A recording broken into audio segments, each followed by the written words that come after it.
What do you do for posing? Like, how do you manage posing on an online environment? Yeah, so FaceTime is a really good one. Just doing any kind of like Zoom calls or stuff like that, Skype, everything like that. That's just like virtual face-to-face, basically. Yeah. Do you like the workshops? Like, I know that this feels like that's becoming more popular, that there's posing workshops to do. Yeah, I think it's really great. I think it's I don't think it's necessarily a good place if you are a intermediate to advanced. Okay. But I think if you are somebody who does not have an understanding of it, you've maybe never necessarily done a show before, I think it's a really good place to start to know what are your mandatory poses, what should you be trying to achieve within this pose, and just kind of going from there. But in terms of like putting your flair onto things and finding your own personal style, you're not going to get that from a workshop. That's right. Yeah. It was, it was fascinating at the Toronto show I was at. They had all the athletes in the room, and the guy came out and he was talking, and he said, all right, all of you male bodybuilders, how many mandatory poses do you have? There was like 2 people that knew. And it's like, what? The show's tomorrow. Yeah. How do they you should not know that know? off the top of their head. Yeah. What is it, like 8 poses? Yeah. Something like that. It's 7 or 8. Yeah, it's 7 or 8. Something I think like it's that. like 2 for physique, 4 for classic, 8 for. Yeah, it was double. Yeah. Yeah. I love their posing. Bodybuilding posing is so cool. And that's the one thing that I love about women's physique and women's bodybuilding is they actually have like a full routine. They get a full minute on stage. We get 15 seconds. I hate it. Bikini girls get no time. Yeah. Yeah. Yeah, that's too bad. What about men's physique? How much time do you guys men's get for physique, yours? you're only a front and back pose. Yeah. And transitions. So transitions kind of count as it's not a pose, but it is a pose. Relaxed pose. And it's more than I need. Yeah. You don't like the stage time? Oh, man. It's like, I feel like I can do it in a mirror by myself, no problem at all. Yeah. But man, you put me on stage, like in my last set of photos, it's like I had great abs, and the photos there wasn't a single ab out of the 6 that should have been there. Really? Yeah. It was weird actually. Like, and I think in past competitions I've had a coach there yelling at me more, but in the Toronto show, and you were at that show at a different time, but the same venue. You couldn't hear people, you couldn't see people. Like it was you were just on stage by yourself almost is what it felt like. So do you black out when you're on stage? No, I kind of I thrive on being on stage. So it's kind of, me too. I like it, but I'm not a dancer at all. Like if there's any part of me, that's not part of my life. Yeah. So I just have You just need to crank the tunes next time you're posing, and don't do it in a mirror. Yeah, do not pose in front of a mirror. Yeah. That's the worst thing that you can do, because then you get used to like looking at yourself and making corrections based on that. But what you need to know is learning how things feel. Exactly. And then you need to mimic that exact same feeling. I probably would have done better if I had done more and better posing, but it's the reality is in physique, it's almost embarrassing. You have 2 poses. Yeah. Right? And then you have then these you have to master those. You've got less poses to master. What's your excuse? So. Old. I don't know what the excuse is, but it wasn't working out very good. So yeah, I got outposed for sure. You won. But I mean, you obviously did well. Yeah, I won in the Grandmaster category. Yeah. So and in fact, was it a big class? There was like 1 million people. No, it was like, and it's a national show, so basically it was just the top people from each region. So I think it was 5 or 6 people that got there. So my class was pretty small too. There was only 4 in it, which is unfortunate. I want a big class next time I compete. So that's why I'm like North. Well, in the men's open physique, I think there was like 45 people. And that's so much more fun. Yeah, it was fun. And I think what happened for us was me and the guy that beat me in Masters. So I won Grandmaster, and then he won in Masters. And then we got to open, and they were just like, you guys have had enough time. And they just focused on the younger crowd. Yeah. And they let them out on front. We didn't even get called out. Oh my goodness. It was kind of crazy. Like to win over here and then not even get called out. That's too bad. That's unfortunate. You put in a lot of time and effort and money. You want your time. You want your time to shine. I guess maybe as the older I get, I think, it's time for the kids too. Yeah. Gotta give them an opportunity to look at it. I beat them up enough as it is. So what do you think about the differences in, like, when you look at the different categories in training? Like, do you see a different, like, is a bikini girl trained different than bodybuilder? Maybe at the extreme levels. No. Yes. But is it a spectrum?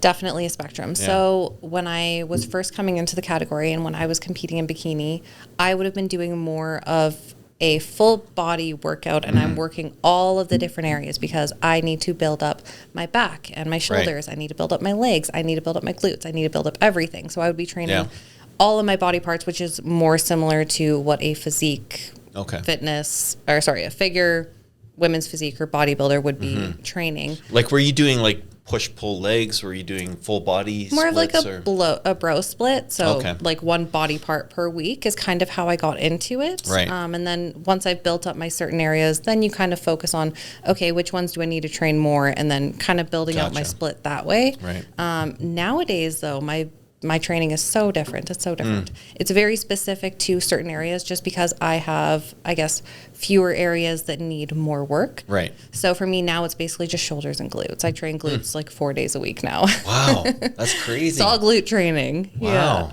That's amazing. So then if you're looking at one of the bigger categories or something like figure, a lot of their training is going to mostly be upper body development because you really want that big taper. You really want those cap delts. Right. You really want a good quad sweep. So you're focusing on more of the whole body and the structure in comparison to just certain areas. Like in bikini, you don't even see your back. You want your hair to cover your back. So you're not like, what would be the point to waste a day training that when I could be training glutes more? Right. Yeah. Huh.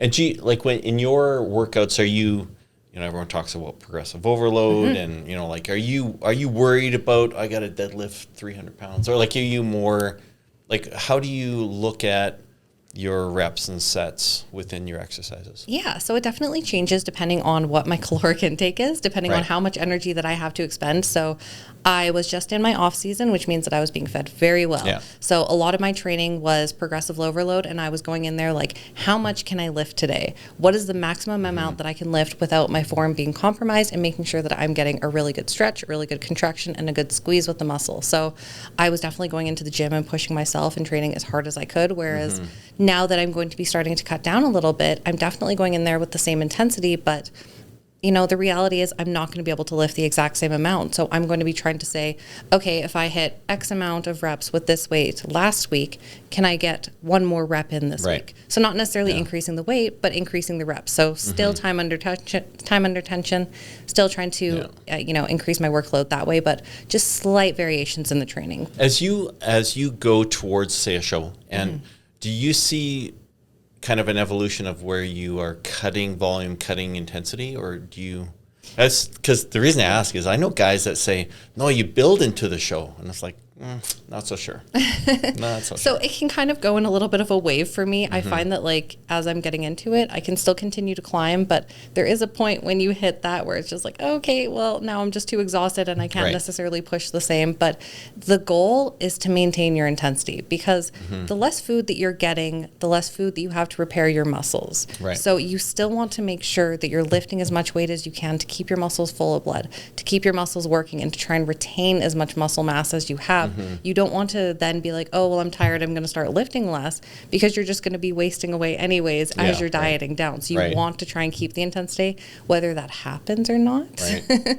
That's a different scenario, but the goal is to maintain it. Right. One of the things that I've really started to notice in working out where I work out, which I won't say because maybe they're watching, is that I think if you're surrounded by people who have a competitive nature and who have competed especially, the intensity stays higher in the group. It's like this group think, And then when you're around people that are recreational exercisers, I feel like everyone's starts to tip off. Yeah. And I feel like even where we're at now, I feel like it's got a bit of a suck of the intensity suck. I don't know what you'd otherwise call it.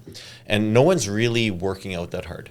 I agree. Yeah. I totally see that too. And I think that when you go back to like old school bodybuilding mentality, like if you look at like the Ronnie Coleman's, like look at how much weight he was pressing. Like it was just like every single time he went into the gym, he was going in there to destroy it. Flat out. Yeah, that's right. He wanted to beat his record every single time. And my fiance is one of those people who every time he goes into the gym, he needs to make sure that he's lifting as much as he can. And that's one thing that you don't see. Yeah. And I can understand it on one perspective that you want to make sure that you're not injuring yourself so that you can continue to get in and perform every single time.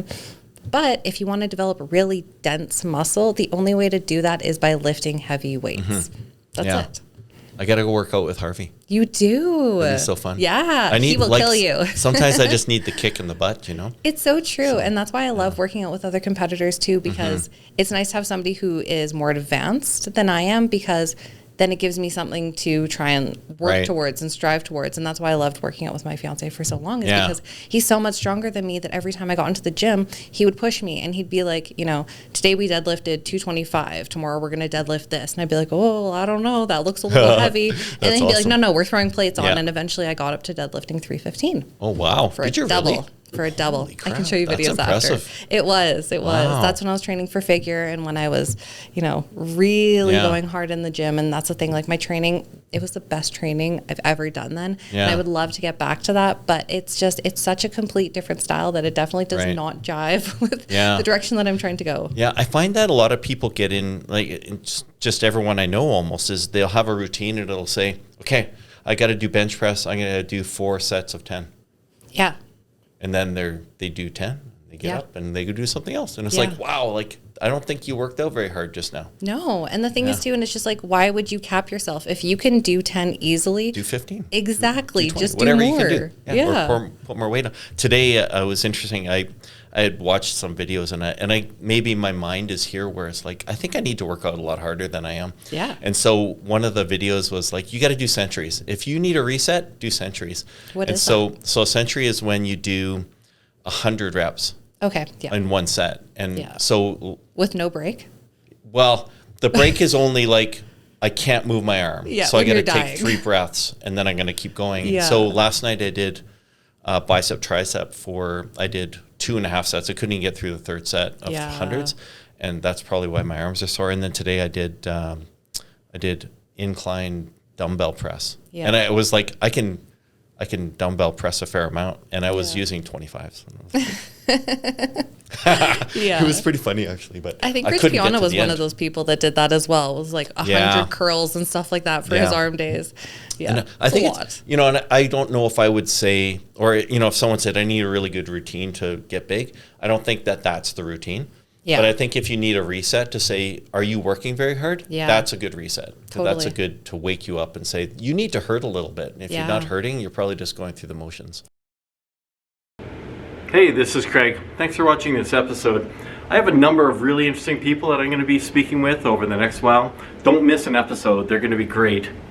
If you have a chance, jump over to the partnerstaffing.com website. All the links to the videos that we're doing that are employment related will be there. Anyways, hit subscribe. Special thanks to our editor, Chris Velosevich. Look forward to seeing you on the next episode. Craig out.